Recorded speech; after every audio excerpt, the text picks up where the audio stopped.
ومرحبا بكم عندي. اليوم غنصايب لكم قطيبات ديال العيد.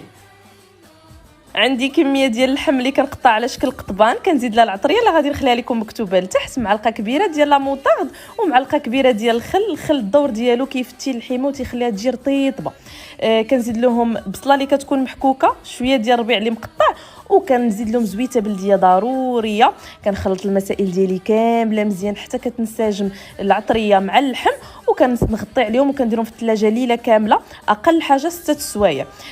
ما كنطيبش كلشي من طبيعه الحال، كناخذ هكا لي ساك دو كونجيلاسيون ديال لا مارك ايغور وكنعمر فيهم هكا القطبان ديالي. كندير الكميه اللي كنحتاجو هكا، كنسدهم بداك الزيب مزيان، داك الزيب كيخلي الهواء ما كيدخلش لداكشي اللي كيكون لداخل، وكنديرهم هكا في الكونجيلاتور. والكميه اللي بقات ليا كنعمرها هكا في قطيبات. شوفوا اللحيمه كيفاش كتبان فتيه، عرفتوا راه هاد القطبان كيجيو رائعين جدا.